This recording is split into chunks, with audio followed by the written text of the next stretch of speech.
A Visit to London for Thomas the Tank Engine. This is a story about how Thomas the Tank Engine helped the Fat Controller have a very special day in London. Thomas the Tank Engine and Henry, Gordon and Edward were all shiny and polished. Their drivers wanted them to look their best. The Fat Controller was going to choose one of them to do a very special job. The Fat Controller inspected each engine. Finally, he announced, "Thomas, I choose you to take me and Lady Hat to London to meet the Queen. We must get to Big Ben at 4 o'clock for the start of her birthday celebration." None of the engines were sure who Big Ben was, but Thomas shivered with excitement. He would be meeting the Queen and going to London, the biggest city in the land. The next morning, Thomas was coupled up to Annie, who carried the Fat Controller and Lady Hat. They chugged off to Brendon Docks, where Cranky was waiting to put them on the ferry to the mainland. "That ferry is late," said Cranky crossly. "We'll have to hurry if you want to arrive in London on time." On the mainland, Thomas puffed through the countryside and passed a big train going the other way. "Beep, beep," called Thomas. "Whee!" The train whistled back. "Mustn't be late, mustn't be late," Thomas puffed. "It's already 2 o'clock. Hurry, hurry, hurry," he panted. At last, roofs and chimneys came into sight. "Good work, Thomas," said his driver. "We've arrived in Greenwich. That building is the Royal Observatory. They have a telescope that can see all the way to the stars." "Can it see as far as Sodor?" Thomas asked. "Much further," laughed the driver.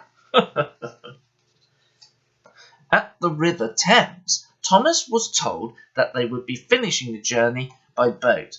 Thomas saw a big sailing ship. "Is that the boat?" he wondered. "No," said the driver, smiling.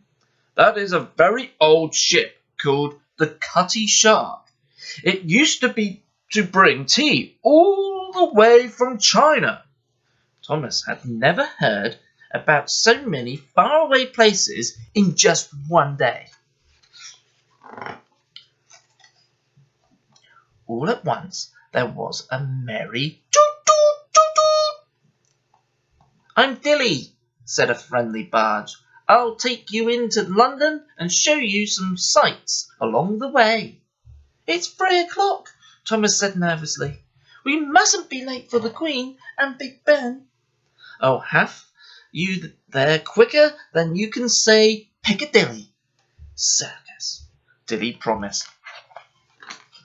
With Thomas and Annie safely aboard, Dilly set off. A big bridge loomed up in front of them. To Thomas's amazement, it opened up to let them through. "This is Tower Bridge," Dilly told him. "And there is the Towers of London. It's almost 1,000 years old. The dome is St. Paul's Cathedral," Dilly said.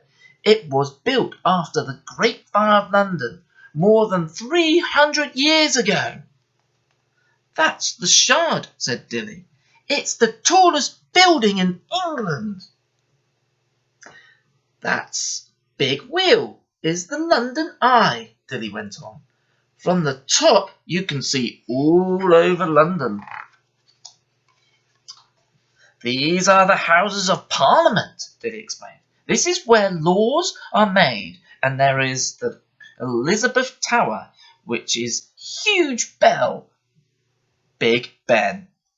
Suddenly there was a loud bong, bong, bong, bong. "4 o'clock," said Dilly. "We're right on time." "So that's Big Ben," laughed Thomas, looking up at the big clock. As Dilly pulled up to Westminster, the royal party came out onto the terrace. The Queen thanked the Fat Controller for running such a fine railway. "I couldn't do it without you, Thomas, and my really useful engines," replied the Fat Controller. Thomas beamed from buffer to buffer.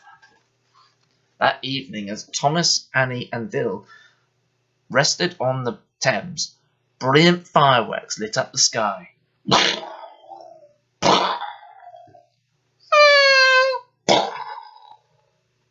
Thomas couldn't wait to tell his friends on Sodor about Big Ben, meeting the Queen, and everything he's seen in the biggest city in the land.